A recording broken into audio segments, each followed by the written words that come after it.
I'm Chris Mason, Professor of Genomics, Physiology, and Biophysics at Weill Cornell Medicine. And today I'm going to walk you through some of the methods and tools we've been using for multi-omics profiling of astronauts and thinking about how we can use some of these tools and technologies to prepare for missions to Mars. So I'll start first with what is really an extraordinary feat of what's happened in our species is that more than ever, we are a spacefaring species. In particular, if you look at what happened since 1957 when Sputnik was launched, of course, there were many objects launched into space. You can see here the distribution of what countries are launching objects or crews into space over the past, say, several decades. But something really fundamentally different happened in the past few years. We went from increasing to super exponential increase just in the past few years, and actually last year set the record for the most number of launches into space, mostly of a lot of the crews as well as objects, and almost every other day there was something actually being launched into space. So really an extraordinary time for our species. And with that, has created kind of a new space race. There's plans to get boots on the red planet, both by the United States and Russia and China, and a large sort of suite of even international partners, new space agencies, companies, all thinking about how do we get to the moon and then eventually Mars. And so it's a pretty exciting development, and that there's all this interest and drive and technology that's getting us there. And this is really also, again, part of NASA's plan is to get to Mars probably sometime in the 2030s, but to not just land there, but and visit, but to eventually get a more permanent presence on Mars and even have orbiting platforms around the moon and Mars.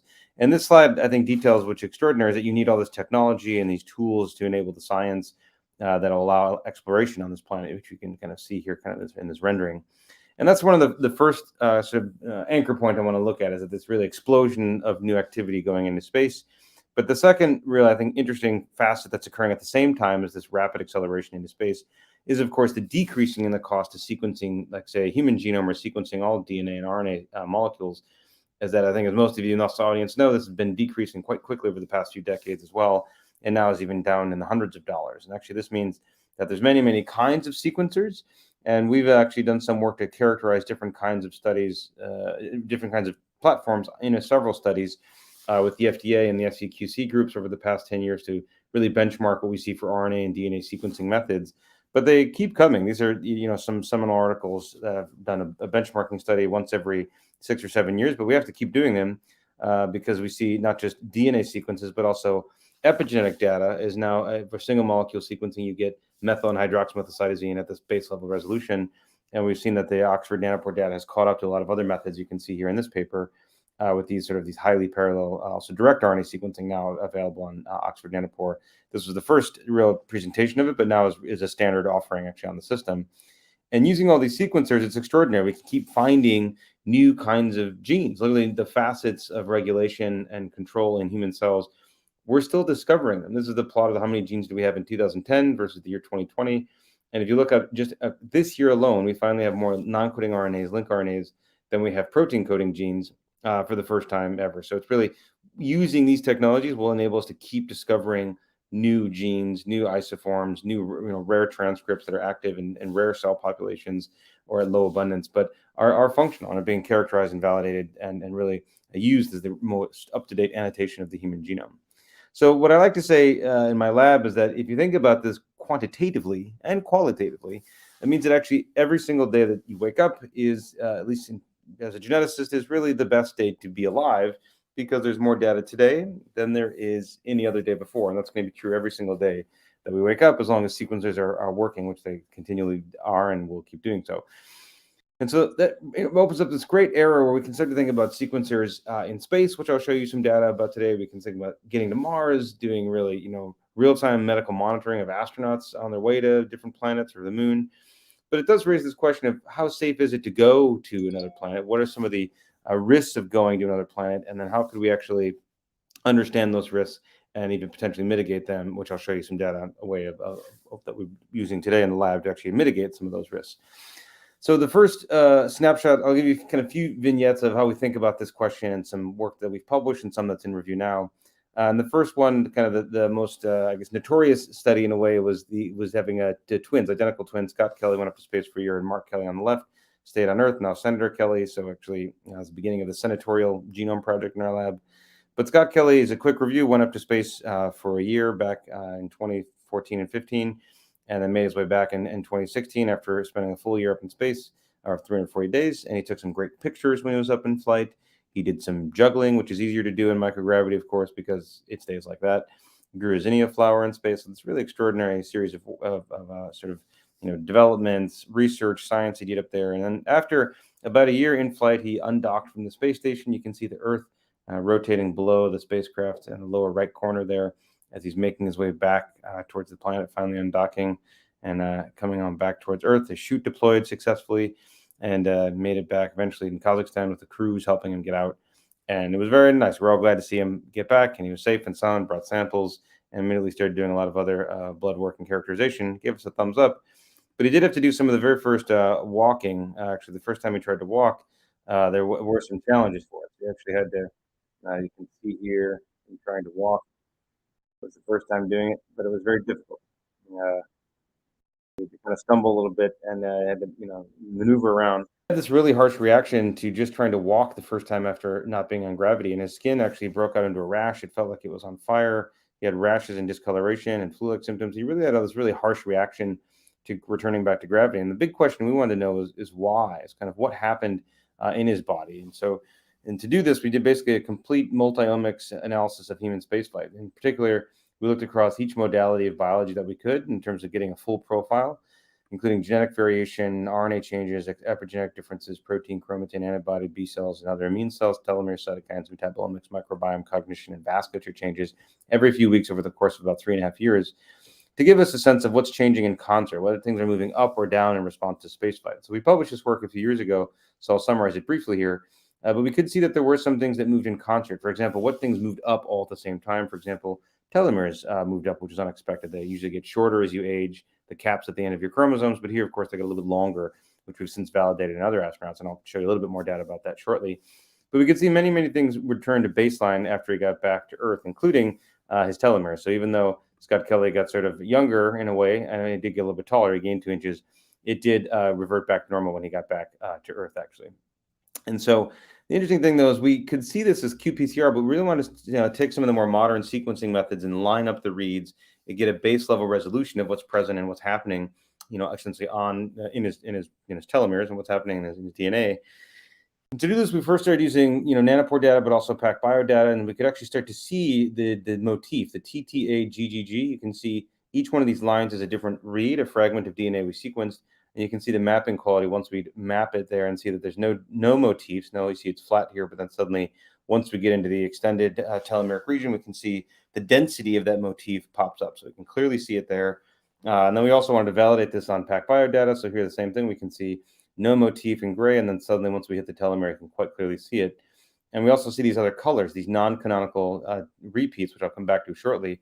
But we could definitely see, we could use the long read sequencing to get base level resolution of essentially these telomeres and this genetic variation. And so then we basically looked at, in flight is Scott there on the left, then Mark on the ground. And you can see here it did indeed get on average longer telomeres, but he also got more short telomeres. There was some evidence of the radiation also leading to damaged and shortened telomeres. We published this in 2020, and you can see some details on this here. But then what's interesting is just by doing controls, we also started to look for other, peculiarities. So we published this work just a couple of years ago, was to see, okay, well, if we're seeing these long reads, what were those other colors that were there?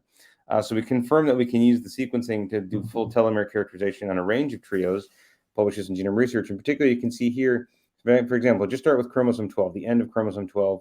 You can see there's these different bursts of color. Those are the non-canonical repeats and some other genetic variation that's hiding in the telomeres that you can see in blue is particular to this Chinese trio, whereas these other variants are more particular to the Ashkenazi trio. So like most genetic variation, it's ancestry and sort of family specific, and in some cases looks to be heritable. And you can see also on chromosome 14 some differences. So it was very exciting to kind of see these kind of structures pop up and see some of the differences. So the other thing we looked at from this study was to look at changes in gene expression, which we saw changes, for example, immune system, DNA repair, and hypercapnia, which is kind of interesting because hypercapnia, we thought, well, why would this be happening? And we talked to some of the crews, and some of the thinking is that in the blood work, we could pick up what happens to airflow in microgravity, is that essentially you won't get as much air moving, so you can get small clouds of carbon dioxide that might manifest in some of the blood work that we've picked up here, as best exemplified by astronaut Jack Fisher, which is great to see. We next wanted to look at what cell-free DNA shows in the blood as another metric of what happens in the body in flight. And we can see here a lot of expected tissues of origin, say, a lot of the hematopoietic system, B cells, T cells, platelets. But we did see spikes in other surprising areas in flight, like the retina, which we know there's a lot of damage that can occur to eyes to different astronauts, including Scott Kelly, who had some retinal fold changes. So this was one kind of intriguing difference we picked up in the study. But also, we wanted to look at cell-free DNA across all chromosomes. You can see each one of these plots is each chromosome. And you can see here, one really stands out, and that's the mitochondrial DNA that we saw the spike early in flight. And we confirmed this actually with qPCR to see we're getting high spikes, of the mitochondrial DNA. And what's exciting is actually some of this data that's going to be coming out later this summer is that this has been confirmed now by 6 other astronauts for a study with JAXA that's in review. And so we see this consistently as well, kind of like telomeres, we keep picking them up. And so we think that actually astronauts may be launching these sort of DNA webs, basically as an interferogenic response to eject mitochondria to prime the immune system is something what we see. And when it does this, it sometimes can lead to a really large spike, for example, in cytokines. So one of the things we did also measure is when Scott landed is actually this huge spike in some of the pro and anti-inflammatory cytokines you can see here that were really the response to gravity. And this led then to the next question. Well, we're seeing these big spikes in inflammation markers. Could that lead towards any other long-term changes? For example, it's known that inflammation markers like IL-6 can lead to clonal hematopoiesis, where you get mutations that start to actually build up in the bone marrow and then can outcompete and then be picked up in the blood. So we wanted to see, there'd never been a test of looking at clonal hematopoiesis in astronauts. So we want to see, well, do they even have any evidence of these chip alleles, of these potentially clones carrying mutations in the blood? And does it change in space? And actually, we could pick up a TET2 mutation, you can see here, but actually the allele frequency or the percentage of cells carrying it actually got better in space. So we had less of the mutated clones while it was in flight and stayed that way afterwards, kind of as surprising as the telomere result. But we did see eventually after tracking over long term, it did come back. And so it was only temporary and is now something we're keeping an eye on for both the crew members to track these changes, over time, basically.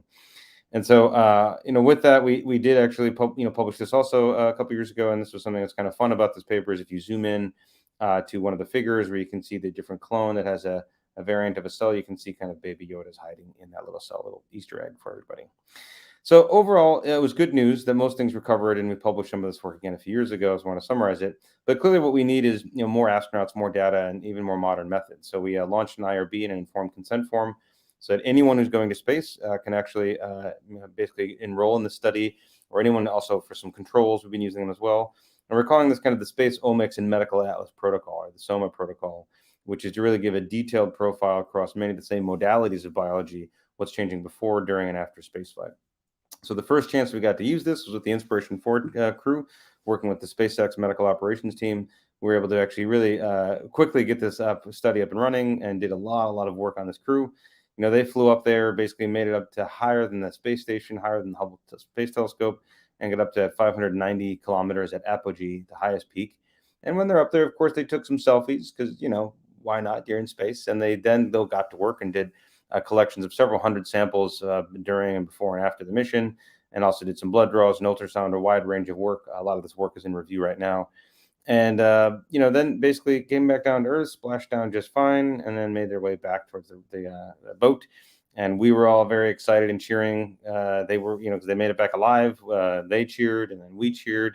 And then we got the Dragon onto the boat, and then we got to work. So the exciting thing here was we had some interesting questions that we're able to address here that we hadn't been able to look at as closely with other crews. Like, for example, do the skin microbiomes get more similar in space? So how close do they get? Do they start to merge together? And in this regard, we swabbed 10 different locations. It's become kind of the standard swabbing protocol. And specifically then, we looked at how the crew microbiomes merge or change over time. And so indeed, they did. If you look on the right, that's the degree of difference between the crew. And in flight, they went down and stayed down. So there's less differences or more similarities in the crew. And then on the left, we could see the number of species found per gigabase was actually the most diverse for the armpit of all things. Interestingly to see there on the left, which is kind of interesting to see. And then, so that was at the microbiome level. We also want to look at the single cell gene expression profiles to see what changed for each one of their cells. And we did the 10x genomics multi-omic kits, where here you can actually have individual nuclei, look at open and closed chromatin with a TAC-seq, and then also look at gene expression using the RNA sequencing from each of these libraries. And then after sequencing, aligned and did a merge BAM files to actually do joint cell calling and characterize them to see what we could pick up. So overall, it was good news that most things recovered, and we published some of this work again a few years ago. So I want to summarize it. But clearly, what we need is more astronauts, more data, and even more modern methods. So we think that actually astronauts may be launching these studies for each one of their cells as another metric of what happens in the body in flight in space. So what we found is about over 150,000 cells. We looked at both gene expression and epigenetics for these different markers, and we could characterize them here. And you can see here some of the references that we used. But we could pick up normal cells you'd expect, like T cells, B cells, some monocytes, dendritic cells, natural killer cells, very much expected cell types. But the big question we had was which cells are responding the most in terms of gene expression and which ones are changing the most in terms of their chromatin accessibility. So when we looked at this question, you could see the differentially expressed genes or DGs. You can see purple is downregulated, orange is upregulated, and each row is a different cell type, and then each one of the vertical columns is a different gene. So we can see is each cell type has lots of genes going up and down and changing. That's not unexpected. You're just returning from space, and it's a stress on the body, comparing pre and post flight. But then the thing that's striking is the monocyte cell population had the most differentially accessible regions, or Rs, that had changed. The DARs changed the most because they're opening so much more. So far more than any other cell type, they're really restructuring the chromatin to enable more open chromatin, which is kind of fascinating to see this really clear difference between monocytes and other cell populations. And if you look at how did they change over time, like what was the day they landed versus months later, we could see the CD14 and 16 monocyte cells had the most changes immediately post-flight and even longer post-flight, whereas the chromatin regions, almost all those returned to normal after 6 months post-flight. So it's good to see most of these changes do revert back to normal over time. But then since we had two males and two females, we then wanted to look a little bit at differences between males versus females. And you can see here the females, this is the ratio of females over males. So females over to the right. You don't see that much over here because females mostly reverted to baseline faster and appear to be more resilient, actually, which has implications for future mission planning. There's going to be a female astronaut going to the moon for the Artemis 2 mission for the first time, just going around the moon, and eventually there'll be a woman who lands on the moon, and they may, at least in terms of expression and chromatin, be a bit more resilient, it looks like. So the other thing we want to look at for these genes, we have many genes. Of course, we put them into a pathway to see what's different, and we can see, some expected enrichments for chromatin remodeling, immune response, and also we did see telomere stress up here on the right. Some of the changes that were significant from in response to the cruise mission. And we did, in terms of telomeres, we did actually confirm a little bit they did get longer telomeres on average, working with Susan Bailey. So this is kind of good to see that even in a few days in space, you can sometimes get a bit of a change. Looks like it's getting a bit. We're still working on this data, but it looks like the trend is there. And then the other thing we did is just to jump back to actually the RNA sequencing and direct RNA sequencing is using the same method to not just look at RNA but also RNA modifications. And so doing the sequencing and doing base modification detection, you can see here some of the work we've published on this before. We then did direct RNA sequencing of whole blood before and after spaceflight. So in this regard, what's kind of interesting is we can see, the percent identity, we're getting 95% mapping of the reads, kind of good lengths, 1 or 2 kb molecules, and we're getting some even as long as 6 or 8 kb isoforms, so getting full length reads. And then when we look to call the base modifications, see if they're present, we could see actually M6A matches the expected DRAC motif. So used M6A net to find these motifs, which you could pick up, quite as expected at the expected probabilities in those fraction of where we could see these modifications. So what that means is we're able to actually map this really interesting landscape of expression and methylation that we can map out essentially here. So you see for each one of the genes up there on the left, you can see where do we see the different methylation marks and where they're changing. And on the right, you can see which pathways these are enriched for and the degree of change, the degree of amount of methylation change. So it's the first map we have of how much of the isoforms are changing, plus the methylation basically phased and contiguous on the same molecule, which is kind of cool to see. We've never been able to see this before. This data is also in review. Okay, so those are some of the more recent multi-omics approaches we've done for the recent crews and some of the older crews. But now, what's next? So what's coming up soon is the Axiom 2 mission with Peggy Whitson, John Schaffner is coming soon. Also, we're going to be doing characterization of this crew, another 2 males, 2 females for some of the profiling. Eventually, there'll be other Axiom missions. We do also have plans. The Polaris Dawn mission has been started planning, and there'll eventually be a launch on the Starship, which we'll be seeing soon. And if all goes well this summer, we might be able to get even the Mark 1C up there, actually, testing and sequencing in flight. We're doing some final work on this now. If all goes well, hopefully we'll see that later this summer. Later this year, maybe. And then, in the last sort of section of the talk, I want to think about some of these measurements that we've done and differences, but then switch from more of a measuring biology to the becoming more actively defending of biology. So the reason I think about this in particular is because, if you look at what's happened in different previous missions, if you look at flight days, 15, 30, 60, when you go in flight, we can actually see damaged DNA coming out of the urine of the astronauts. Really, this evidence of the radiation impacting and damaging DNA coming out of their bodies, and eventually it goes back to normal. We can see this is, a lot of damaged DNA coming out of the body. And that's in low Earth orbit. You can see here Scott Kelly got 146 millisieverts over 1 year, but Mars would be almost 8 or 9 times more than that if you go there and back over 3 years and you get all the radiation in space. And so we know it would be much more difficult to survive. And so this brings up some of the interesting questions, I think, of what else could we do to protect them besides pharmacologically and physically. Could we, for example, genetically protect astronauts, something we've been talking about for several years? But of course, this raises big ethical questions of should we do such a thing? When and how and where should we?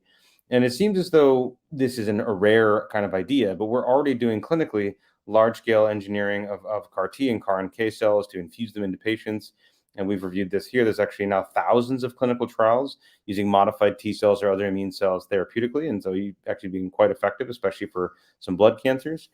And more interestingly, I think recently some of the somatic CRISPR clinical trials have done really well. So, for example, using in vivo CRISPR-Cas9 editing to turn back on fetal hemoglobin to treat sickle cell disease or beta thalassemia, and you can see in right here, this kind of blue pulse of these proteins is the fetal hemoglobin coming out. So, really extraordinary to see, a cure by going in and genetic modification of an individual when there's a clear medical need. But that's, for some even is a bit, heavy-handed because you're actually doing some breaking and editing of DNA. There's other options, though, that we're looking at and actively using is to not just think about the fabric of life as something you can tweak and tease out differences, but also using epigenetic methods to modify just when or how something is activated. So there's actually a wide suite of tools reviewed in a nice article here by Charlie Gersbach of the different deactivated Cas9 systems. So the Cas9 homing beacon will still go in, land on a spot in DNA. You can still design guard RNAs, but then you can bring with it this fusion protein of either a TET or a DNMT to add or change methylation or histone acetylation or histone modifications, and really start to tweak just whether genes are active or not, basically. And so in this regard, we're not the only ones that have been thinking about this. DARPA had a program that's just about preemptive expression of protective alleles and response elements. It's PREPARE program. We've been able to use some of these constructs in lab, actually from the Weissman lab. Jenkin Kim in our lab has been basically deactivating specific genes, for example. You can see you're getting a pretty good deactivation of these genes or activating specific genes that are relevant for spaceflight. We can get sometimes a dozens of fold increase in the expression with these targeted epigenetic Cas9 methods. And this is really, just activating existing genes. But it also begs the question of, well, could we bring in other genes from other species? For example, tardigrades. Could we not just activate existing genes, but add in new ones potentially? Could we take the gene from tardigrade as a gene called DSUP or DNA damage suppressor protein that can, when they sequence the genome of the tardigrade, they found this interesting protein. So we kind of inspired by this work from the Hashimoto's group, actually made so these transfected cells that actually stably express DSUP and actually even respond to where we see double-strand DNA breaks. This paper's in review. And you can actually see here this lentiviral transduction of the gene led to an 80% reduction in adexoguanosine, like we were seeing from the cruise before. And looks like it's associated with HMGN1 and H3K4 trimethyl marks. So it does seem to be this sort of alien protein interacting with and engaging the epigenetic regulators of the human cells and doing it successfully. It seems like otherwise no severe harm being given to these cells. So I think what that means is really all species epigenomes can teach us lessons and give us phenotypes. Their genomes, their epigenomes, really any gene that exists in the world, in theory, could be something that we could learn from, utilize, potentially, put into human cells, or even transiently express or transiently inject if we have some high radiation environment.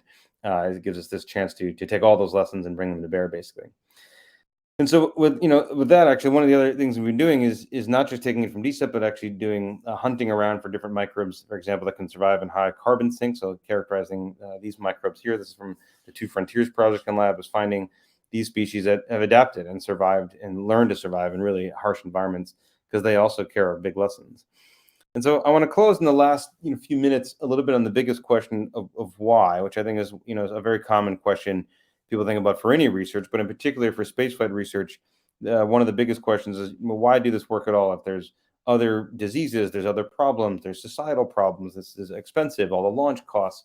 Why do all this work? And I think there's at least three reasons. One of them is it's a false dichotomy to say that you can only do one kind of research and not the other. Of course, there's only limited money overall, but we can walk and chew gun at the same time. We passed civil rights legislation and got people to the moon in the 60s. And we have also managed to do multiple kinds of research at the same time. So it's not an either or situation. It's a false dichotomy to say so. The second reason I think it's important is it gives people a bit of hope, is that you can look to the sky and imagine that we are doing something that is going to get us farther than we've ever gone before, that we will reach out into the stars, that there's something that is hopeful about thinking about humanity pushing the boundaries of knowledge as well as our exploration. But even I think more important than those reasons is that the biggest reason actually is that we know that life is fragile, right? And that if we want to actually preserve anything that's happening on Earth, we have to think about preserving life itself, and that we know is actually in danger. So, in particular, if you look at bird life in the past 5 decades, about 3 billion birds, or about a quarter of all birds in North America, are gone. They've basically died mostly through habitat destruction.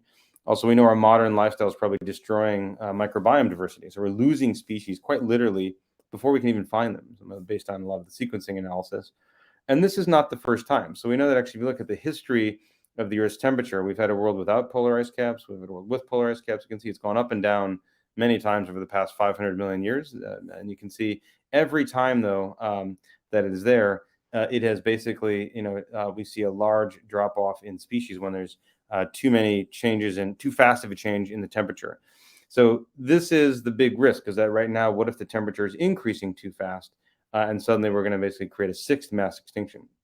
And this could, if you take it even the context of the history of the Earth, it was a time when the Earth was actually a big snowball Earth, it was called, and so it was even colder a long time ago. So if you put this 500 million years actually in the context of the history and likely future of the Earth, you can see we're kind of right about here, where there's liquid water on the planet. It used to be mostly frozen snowball Earth a few times. So we're basically in this nice but very temporary temperature canyon where there's liquid water on the planet, and it's doing okay. It's kind of cozy. It should be that way for about 1 billion years. But I always thought, since I was a kid, when I learned about likely future of the planet, is that, oh, okay, we've got like 5 billion years before the sun will engulf the Earth. So that's a long time. But it actually turns out we don't have quite that much time, because as the sun starts to increase luminosity, the oceans will probably start to boil in about 1 billion years, and the Earth will become pretty uninhabitable by about that time. So it's actually not that much time. And if you think about how much time we have at all, it's not just that we could run out of time, it's really that everyone could run out of time. You think about the food chain, it's not just us humans, but there's consumers, decomposers, producers, all kinds of life on Earth in principle would all go away if it's still here. And so I think it's interesting about this food chain is we've been taught about this since we were kids, that there's the producers, consumers, decomposers. This is all of life, and it all would be in jeopardy. But it's not the only kind of life. I think it's actually missing a key part of this picture, is there's actually a fourth kind of organism, really, something that could guard against the loss of ecosystems, the only kind of organism that is aware of the frailty of life. And actually, so far in the universe, as far as we know, humans are the only ones that are aware of extinction. And I think we're the only ones that have the ability to actually protect life. And that's the present and future life, but even potentially past life. So, for example, Colossal and other companies are bringing this idea of, could we bring back species like the woolly mammoth that had gone extinct, or the dodo? Or can we use the biotechnology tools we have today to actually help conserve species? For example, the black-footed ferret. This is actually after a third of its use in storage, was donor gestated and born. And actually, you can see here becoming, a way that we could take species from the brink of extinction and then bring them back. And I argue that this is really a duty we have to all life, not just our own, but all life, and in any point in time. And actually, for the next 500 years, this is a book where I detail this philosophical argument a bit. And I think even AI, if AI at some point becomes sentient, maybe they do a better job than we would, or if they're kind of life, we could serve as shepherds for them as well. So I think this is what I want to close with, is a bit of philosophical and a duty discussion of what we can and should do using the modern toolbox of molecular biology and genomics to help accomplish these goals. And with that, I really want to thank the lab members. There's a picture, an older picture of the lab, and a more recent picture. These people are awesome. I really, literally could not be here without them, and I'm inspired and honored. I get to work with all of them. They're really a fabulous crew, and I'm just very blessed. And of course, we do have some fun. Sometimes some of them throw axes in kind of crazy ways as well. It's a really great crew. Again, very honored. Of course, want to thank the funding. Funding came from NASA and World Quant, and some NIH funds, some collaboration coordination with SpaceX, and also help from Trish and the Bailey Foundation and other foundation, Pershing Square Foundation. Of course, thanks to many people in the lab, as well as collaborators and colleagues outside the lab. And thank you, of course, the biggest thanks really to the donors, the patients, their families, and all of you for listening, and also to everything that people leave behind and all the data that gets used for future generations. Thank you so much for your time.